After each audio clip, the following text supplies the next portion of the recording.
ये शुरू करते हैं। देखो, कल हम लोगों ने जो बेसिक बेसिक फीचर्स हैं इंडस वैली सिविलाइजेशन के, वो हम लोग देख रहे थे। इंडस वैली सिविलाइजेशन में जो सबसे प्रोमिनेंट फीचर है, जो कहीं और देखने को नहीं मिलता था किसी सभ्यता में, जो उसकी समकालीन थी, कॉन्टेम्पोरेरी थी, वो नगर नियोजन था। वहां की सिटी प्लानिंग या अर्बन प्लानिंग थी। तो कल हम लोगों ने अर्बन प्लानिंग के बारे में देख लिया था। नालियों के बारे में भी देख लिया था कि नालियां किस तरीके से, क्योंकि जो जल निकासी प्रणाली है, जल निकास व्यवस्था है, वाटर ड्रेनेज सिस्टम, वो भी वहां का बिल्कुल अनपैरेलल था। वहां कहीं ऐसे कोई जल निकास प्रणाली किसी और जगह देखने को नहीं मिली, जितने विस्तृत लेवल पर वहां देखने को मिली। कल हम लोगों ने ये भी देख लिया था। अच्छा, एक बात पूछी गई है एग्जाम में, प्रिलिमिनरी में। वो ये पूछते हैं कि नालियां कैसे बनी थी, कैसी ईंटों की बनी थी, किन किन चीजों का उपयोग हुआ था नालियों में। हालांकि वो स्टेटमेंट में पूछते हैं इस क्वेश्चन को, इस तरीके का क्वेश्चन। ठीक है, तो आप इसको पहले समझ लो फिर लिख लो। देखो, नालियों के लिए पक्की ईंटों का उपयोग किया गया। नालियां गारा से भी बनी थी, लेकिन कई जगहों पर, और अधिकतर जहां पर नालियां, छोटी नालियां बड़ी नालियों से जुड़ती थी, वहां पर जिप्सम और मोर्टार का, चूने का उपयोग भी हुआ है। जिप्सम और चूने का उपयोग भी हुआ है। हाँ जी, गुड इवनिंग। इसका मतलब बड़ी सीधी सी बात है कि इंडस वैली सिविलाइजेशन में ईंटों को खास तौर से जोड़ने की जो कला है, चूना लगा के या जिप्सम का उपयोग करके, वो ठीक ठाक लेवल पे विकसित हो चुकी थी अब तक। ये पूछा गया है एग्जाम में। अगले पॉइंट से लिखना, नेक्स्ट पॉइंट से। अब देखो, ये ईंटें भी जो थी, ये भी बड़ी रिफाइन क्वालिटी की ईंटें थी उनके यहाँ पर। रिफाइन क्वालिटी में, जैसे एक तो ये था, ये पक्की बनी थी। दूसरी बात इनमें ये थी कि इनका आकार जो था वो सेम था, सेम साइज की थी, एक अनुपात में थी, एक रेशो में थी। जैसे 4:2:1 का रेशो था, होता था इनमें। जैसे मान लो कोई ईंट की लंबाई जो है वो 4 इंची है, तो फिर उसकी जो चौड़ाई होगी वो 2 इंची होगी और मोटाई 1 इंची होगी। यानी लंबाई, चौड़ाई और मोटाई के बीच में 4:2:1 का रेशो होता था। ठीक है ना। अच्छा, कुछ ईंटें एल शेप की भी मिली हैं, एल टाइप की। एल टाइप की ईंटों का उपयोग नालियों में भी हुआ है, और घरों में जहां फर्श बनाया गया है, फर्श में कोनों में एल टाइप की ईंटों का उपयोग हुआ है। तो अब हमें ये तो बहुत ज्यादा डीप में तो मैंने नहीं जाना है, लेकिन ये जरूर हम लोग को लिख लेंगे कि ईंटें अलग अलग तरीके की थीं, और अलग अलग तरीके की ईंटों का उपयोग अलग अलग जगह पर हुआ है। उनमें एक प्रॉपर रेशो मिलती है। इसका मतलब वहां टेक्नोलॉजी के लेवल पर भी खूब अच्छी खासा रिफाइनमेंट था। ठीक है, तो आप लिख। देखो, उनकी ईंटों की लंबाई और चौड़ाई के बीच का ये अनुपात था। जैसे सभी ईंटों में, आज भी अब अगर आप देखते हो ना, तो ईंटों में एक रेशो मिलता है उनकी लंबाई चौड़ाई में, और यही रेशो मिलता है। हर ईंट जो होती है वो 8 इंच लंबी होती है, 8 इंच उसकी लेंथ होगी, 4 इंच उसकी चौड़ाई होगी, और 2 इंच उसकी मोटाई होती है। ये सभी ईंटों का अनुपात होता है। ठीक है,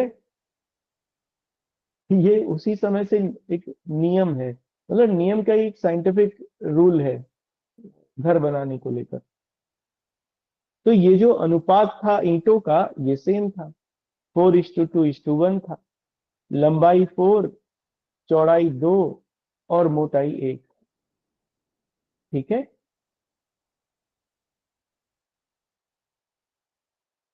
मैं समझ नहीं पा रहा हूं, आपको इसमें क्या समझ नहीं आया। अच्छा, इस पे ईंटों के ऊपर चूने का प्लास्टर भी किया गया है नाली में, कहीं कहीं पर नालियों में चूने का प्लास्टर किया गया है, उसको रोधी बनाने के लिए, जल रोधी बनाने के लिए, पानी को रोकने के लिए, जिससे पानी कहीं को रिस न जाए। तो ये भी, जैसे हम लोगों ने मोहनजोदड़ो में विशाल स्नानागार देखा, ग्रेट बाथ देखा, उस ग्रेट बाथ में भी यही टेक्नोलॉजी यूज हुई है। वहां भी जिप्सम और चूने का उपयोग किया गया ईंटों को जोड़ने के लिए, और लेप किया गया है चूने का पानी को बाहर निकलने से बचाने के लिए। तो that was the finest type of technology. अब इस सब का सार ये है, इस सब का एसेंस ये है जो मैं अब कह रहा हूं। इसका मतलब ये हुआ कि सिंधु घाटी सभ्यता के लोग तकनीकी स्तर पर ठीक ठाक रूप से विकसित हो चुके थे। उन्होंने इतनी टेक्नोलॉजी जरूर विकसित कर ली थी जिससे उन्होंने एक संपूर्ण सभ्यता का निर्माण वो लोग कर पाए। अब हमेशा याद रखना, सबसे पहले समाज में इसका मतलब तकनीकी परिवर्तन आते हैं और उसके बाद एक नए समाज का निर्माण होता है। ये हमेशा परंपरा है जो देखने को मिलती है। जैसे औद्योगिक क्रांति जब आधुनिक समय में देखने को मिली तो समाज में परिवर्तन हो गया। ठीक है, तो अब अच्छा, एक और चीज लिखो इसमें नोट में, मैं ये भूल गया हूं, अब याद आया है। देखो, भवन बनाने में भी वो कुशल कारीगर थे। जैसे पूरी हड़प्पा सभ्यता में हमें तीन टाइप के भवन देखने को मिलते हैं, हाउस। एक तो वो जिनमें लोग रहते थे, यानी नॉर्मल हाउस। अब ये जो नॉर्मल हाउस है, ये छोटे भी थे, ये बड़े भी थे। कुछ घर ऐसे मिले मोहनजोदड़ो में जो 5 मंजिला भी थे, 5 मंजिला भवन भी मिले हैं। तो ये भी बताता है कि जो वहां पर अर्बन प्लानिंग थी, काफी डेवलप थी। दूसरा, कुछ ऐसे भवन थे जो विशाल भवन थे, शायद जिसमें बहुत सारे लोग एक साथ रहते होंगे, या किसी कॉन्वोकेशन टाइप या किसी फंक्शन के लिए उसे रिजर्व रखा जाता होगा। विशाल भवन उनको हम लोग कहते हैं। और तीसरे टाइप के हैं जो अन्नागार हैं, पब्लिक बाथ हैं, पब्लिक ग्रीनरी हैं, इस टाइप के मिले हैं। तो ये तीन टाइप के भवन हैं जिनका आकार खूब बड़ा है तीनों का। तो ऐसा नहीं है कि उसमें केवल छोटे ही हैं, बड़े आकार के भी हैं। तो ये बताता है कि सिंधु घाटी सभ्यता के लोगों ने अपनी जरूरतों के हिसाब से अपनी आवासीय स्थानों को भी विकसित किया था। तो आप नोट करके लिखना, ये पूछा गया है एग्जाम में कि, मतलब एग्जाम में क्या, उस स्टेटमेंट में आया है कि सिंधु घाटी सभ्यता में 5 मंजिला इमारतें भी मिली हैं, ट्रू और फॉल्स, ऐसे करके उसमें था। तो दैट इज ट्रू, 5 मंजिला भी मिली हैं। तो आप, अब देखो पॉलिटिकल सिस्टम उनका देखते हैं, राजनीतिक व्यवस्था देखते हैं, तो हेडिंग आप डाल लीजिए, इंपॉर्टेंट है ये। हेडिंग डालना, राजनीतिक व्यवस्था, पॉलिटिकल सिस्टम। ठीक है, देखो सिंधु घाटी सभ्यता में किसी विकसित राजनीतिक वर्ग के बारे में कुछ पता नहीं चल पाया। मतलब कोई डिफाइन नहीं है कि वहां पर कोई पॉलिटिकल क्लास थी, ऐसे कोई डायरेक्ट चिन्ह नहीं मिले। लेकिन विद्वानों का ये मानना है कि इतने बड़े लेवल पर अगर कोई संस्कृति विकसित हुई तो वो बिना किसी केंद्रीय शक्ति के होगी, ये बात तय नहीं है। मतलब कोई सेंट्रल पावर का वहां पर एब्सेंस होगा, ऐसा नहीं हो सकता है। कोई सेंट्रल पावर वहां जरूर होगी। कैसे इतने लोगों को आप रेगुलेट कर सकते हो एक एक तरह से जीवन जीने के लिए? तो रेगुलेट करने के बिना रेगुलेशन तो होगा नहीं, रेगुलेट करना पड़ेगा। तो फिर कोई रेगुलेटरी पावर जरूर होगी। जैसे इसमें दो तीन विद्वानों का मत इंपॉर्टेंट है। जैसे एक विद्वान है स्टुअर्ट पिगट, ये हमने पहले भी जिक्र किया, ब्रिटिश हैं। उन्होंने कहा कि सिंधु घाटी सभ्यता में पुरोहित लोगों का शासन था, क्योंकि मोहनजोदड़ो से एक पुरोहित की मूर्ति मिली है, जिसकी दाढ़ी वाले एक पुरोहित की मूर्ति मिली है। तो इनका कहना है कि सिंधु प्रदेश पर जो शासन करते थे वो प्रीस्ट क्लास करती थी। दूसरा, मैके एक और विद्वान है, उन्होंने कहा कि मोहनजोदड़ो में रिप्रेजेंटेटिव फॉर्म ऑफ गवर्नमेंट रही होगी, क्योंकि समाज में कोई डिस्क्रिमिनेशन बहुत ज्यादा नहीं मिलता, कोई भेदभाव का लेवल बहुत ज्यादा नहीं था। इसका मतलब ये होगा कि वहां पर जनतंत्र होगा, डेमोक्रेसी होगी, और अगर डेमोक्रेसी होगी तो फिर प्रतिनिधात्मक व्यवस्था होगी, रिप्रेजेंटेटिव फॉर्म ऑफ गवर्नमेंट होगी, ये उन्होंने कहा। लेकिन ज्यादातर विद्वानों का ये मानना है कि सिंधु घाटी सभ्यता का जो शासन था वहां पर पॉलिटिकल सिस्टम तो था, लेकिन वो एक ही वर्ग के हाथ में था, और वो वर्ग था व्यापारी वर्ग। वणिक वर्ग के हाथ में वो व्यवस्था थी। और उसके पीछे तर्क ये है कि इंडस वैली सिविलाइजेशन एक अर्बन सिविलाइजेशन थी,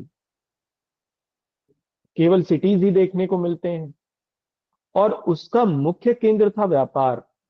कृषि कर्म उनका मुख्य व्यवसाय नहीं था, बिजनेस उनका मुख्य व्यवसाय था। चीजों को बनाना और बना के बेचना उनका मुख्य व्यवसाय था, इसी के ऊपर वो डिपेंडेंट था, सारी चीजें उनकी। इसीलिए उन्होंने नदियों के किनारे शहर विकसित किए, जिससे नदियों ने उन्हें ट्रांसपोर्टेशन मींस दिया, क्योंकि उस समय जंगल घने होते होंगे, उनको पार करना मुश्किल था, लेकिन नदियों के रास्ते से जाना आसान था। तो इसलिए इंडस वैली सिविलाइजेशन में ये बड़ी साफ तौर पर चीजें उभर के आती हैं कि वणिक वर्ग के हाथ में ही राजनीतिक सत्ता होगी, अगर वहां कोई पॉलिटिकल सिस्टम था तो। इस बात पर ही काफी लोग सहमत हैं। मान लो सवाल आ जाए राजनीतिक व्यवस्था का, तो आप इसी तरीके से डिस्कोर्स को लिखेंगे जैसे मैंने डिस्कोर्स किया है। सबसे पहले तो आप यही सिद्ध करेंगे, अपना पूरा जोर लगाएंगे सिद्ध करने में कि वहां पर एक पॉलिटिकल सिस्टम था, क्योंकि बिना किसी ऐसे पॉलिटिकल सिस्टम के सेंट्रल गवर्नमेंट के इतनी बड़ी व्यवस्था नहीं बन सकती थी। था तो कैसा था? तो आप लिखना इसमें कि विद्वानों में अनेक मत हैं इसको लेकर। एक दो के मत लिख देना, मैं अभी लिखवाऊंगा, स्टुअर्ट पिगट का, मैके का, हंटर का, एक दो लोगों का और का। और फिर फाइनली अपना मत रखना। अपना मत माने कि ज्यादातर लोगों का यही मत है कि वहां का जो सत्तासीन वर्ग था, इलीट क्लास थी, रूलिंग क्लास थी, दैट वाज बिजनेस क्लास, वणिक वर्ग, व्यापारी वर्ग, वही लोग थे। इसीलिए वो लोग शांति प्रिय थे, क्योंकि व्यापारी लोग झगड़ा वगड़ा नहीं चाहते हैं, वो उनका लॉस होता है उस सब से, तो वो शांतिपूर्ण जीवन जीना चाहते हैं। और इसी क्रम में सिंधु घाटी सभ्यता के लोग भी वैसे ही थे। ठीक है ना? लिख दोगे? राजनीतिक व्यवस्था डेमोक्रेटिक। ठीक है ना? और इसके पीछे वो ये कहते हैं कि बहुत ज्यादा डिस्क्रिमिनेशन समाज में था नहीं, ना तो घर ऐसे मिलते कि बहुत ज्यादा डिस्क्रिमिनेटरी थे, लगभग एक ही जैसे थे। हाँ, ये तो जरूर मिलता है कि शहर के दो भाग थे, एक जगह कुछ अच्छे लोग रहते होंगे, एक जगह कुछ दूसरे वाले रहते होंगे, लेकिन घरों के बीच में कोई बहुत ज्यादा अंतर, एक एक एक जगह के घरों के बीच में कोई बहुत ज्यादा अंतर नहीं था। तो डेमोक्रेटिक रहा होगा। एक बात तो यहां से। दूसरी बात, इतने बड़े विशाल स्नानागार यानी पब्लिक बाथ, पब्लिक ग्रीनरी, तो इसका मतलब पब्लिक पार्टिसिपेशन ज्यादा होगा, पॉलिटिकल मैटर्स में भी ज्यादा होगा। और अगर पॉलिटिकल मैटर्स में पब्लिक पार्टिसिपेशन बढ़ता है तो इसका मतलब सीधी सी बात है कि डेमोक्रेटिक सोसाइटी होगी। तो हंटर महोदय इस आधार पर कहते हैं। ठीक है ना? समझ में आई बात? क्लियर है ना? एक संवाद तो क्लियर क्रिएट कर दोगे ना आंसर में अपने? ये सब बातें आप लिख सकते हैं। आंसर को कितना ही बड़ा कर लीजिए, कितना ही छोटा कर लीजिए। विद्वानों का क्या पक्ष है। उनका मानना यह है कि ये प्रतिनिधात्मक व्यवस्था थी, यानी डेमोक्रेटिक थी, और वणिक वर्ग के हाथ में थी। डिस्क्रिमिनेशन तो था लेकिन बहुत ज्यादा नहीं था। समाज में भेदभाव तो था, ऊंच नीच का स्तर तो देखने को मिलता है, लेकिन बहुत बड़े लेवल पर नहीं था। लगभग सभी लोग पार्टिसिपेट करते होंगे। तो आप लिखना ही, देखो भेदभाव तो हमें यहीं से देखने को मिल जाता है कि घरों में ही भेदभाव था, नगर बटा हुआ था, ये सब। लेकिन पार्टिसिपेशन सबका जरूर रहा होगा।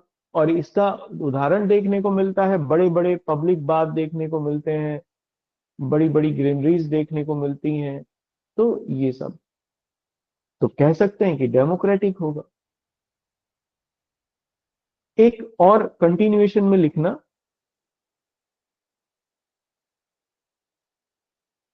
कंटिन्यूएशन में लिखना। अब ये बात हम लोग कैसे कहें कि वणिक वर्ग के हाथ में था, क्योंकि जो सिंधु घाटी सभ्यता के शहर थे, इनका प्रमुख व्यवसाय ही व्यापार था। उद्योग और व्यापार, इंडस्ट्री या फिर ट्रेड। और इसीलिए ये नदियों का उपयोग करते थे विशेष तौर पर ट्रांसपोर्टेशन के लिए। न केवल क्षेत्रीय व्यापार होता था, रीजनल ट्रेड था, बल्कि इंटरनेशनल ट्रेड भी था। यानी अन्य सभ्यताओं के साथ भी ये जुड़े हुए थे। मेलुहा, मकन, दिलमुन, है ना। मेलुहा तो चलो इन्हीं का नाम था। मकन और दिलमुन, मकन और दिलमुन का जिक्र हुआ है। आर्गोन ने जिक्र किया है, इजिप्ट के शासक थे, कि हमारे यहाँ पर मगन और दिलमुन से, मगन, दिलमुन और मेलुहा, इनसे शिप्स या जहाज आते हैं। तो मकन और दिलमुन जो है वो सुमेरियन और मोसोपोटामियन सभ्यताओं के नाम है पुराने, जबकि मेलुहा इंडस वैली सिविलाइजेशन का नाम था।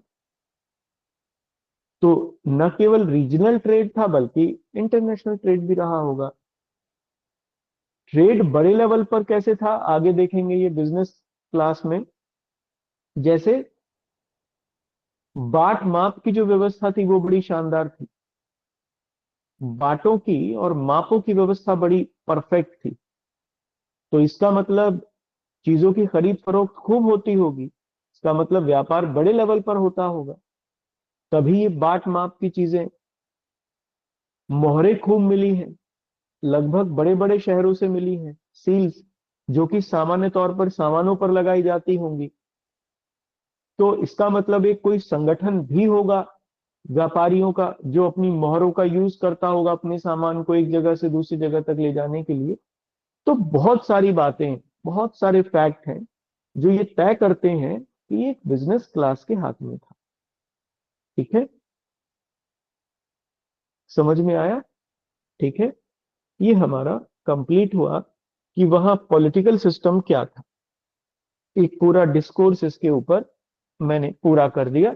ये सवाल आया भी है कि सिंधु घाटी सभ्यता की राजनीतिक व्यवस्था के बारे में लिखिए। Told about the political system of Indus Valley civilisation. तो आप ये खूब धमाके के साथ लिखना, अच्छे नंबर मिलेंगे। नेक्स्ट लिखना सामाजिक व्यवस्था, सोशल सिस्टम। इसको अलग से देख लेते हैं।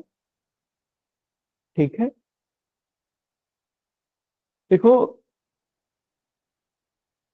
ये हमें देखने को मिलता है छोटे मकानों से, कि इंडस वैली सिविलाइजेशन में जो सोसाइटी होगी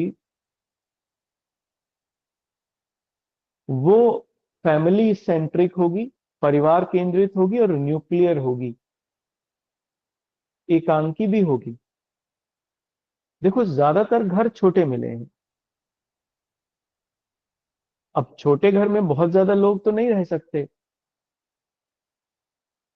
छोटे घर में। और अगर इतने बड़े लेवल पर कोई विकसित समाज हो, तो ये तो तय नहीं होता कि जॉइंट फैमिली की कॉन्सेप्ट वहां रही होगी।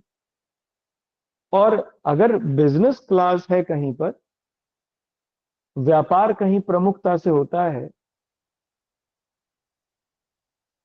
तो फिर इसका मतलब ये है कि सोसाइटी ज्वाइंट तो होगी नहीं, ये ज्वाइंट फैमिली तो वहां पर बहुत ज्यादा होंगी नहीं, न्यूक्लियर होंगी।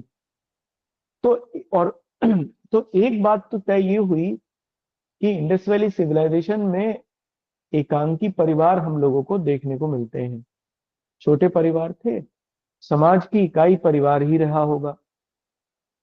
ठीक है, एक चीज। दूसरी चीज ये कि मातृ देवी की खूब मूर्तियां भी मिली हैं, उनकी पूजा भी होती थी। सबसे बड़ा अगर कोई गॉडेस या गॉड के बारे में जानकारी मिलती है तो दैट इज मदर गॉडेस, मातृ देवी के बारे में। तो कुछ विद्वानों का मानना है कि वो मातृ सत्तात्मक समाज रहा होगा, है ना। क्या, लीनियल। मैट्रिलीनियल, ये ज्यादा सही वर्ड है। हाँ, मैट्रिलीनियल सोसाइटी वहां पर रही होगी। एक बात। दूसरी चीज ये है कि समाज में वर्ग भी कई रहे होंगे, क्लास भी कई रही होंगी। पुरोहित के बारे में तो हमें पता ही चला है, मूर्ति मिली है। एक नर्तकी की मूर्ति मिली है, डांसर की मूर्ति मिली है। व्यापारियों का भी पता चलता है। फिर कुछ ये भी पता चलता है, कुछ मूर्ति बनाने वाले होंगे, कुछ कपड़ा बुनने वाले होंगे। तो इसका मतलब ये होता कि समाज में अलग अलग तरीके के लोग होंगे, तो डाइवर्सिफाई होगा। ठीक है, एक बात। दूसरी चीज ये भी पता चलती है, देखो वणिक वर्ग था, हथियार बहुत ज्यादा कहीं से मिले नहीं हैं। बाण एक ही जगह से मिला है, तांबे का, शायद बनवाली से, मैंने आपको लिखवाया भी है वो। तांबे के बाण का टुकड़ा मिला है वहां से। बाकी ना बर्छी मिली, ना कटार मिली, ना कुछ और मिला। तो इसका मतलब वो शांति प्रिय समाज होगा। खाने पीने के लेवल पर वो दोनों ही तरीके की चीजें यूज करते थे, शाकाहारी भी थे, मांसाहारी भी थे। क्योंकि खजूर वगैरह के कुछ साक्ष्य मिले हैं कि वो उसका यूज करते थे। जौ, चावल, ये सब के साक्ष्य मिले हैं, तो फिर वो शाकाहारी थे।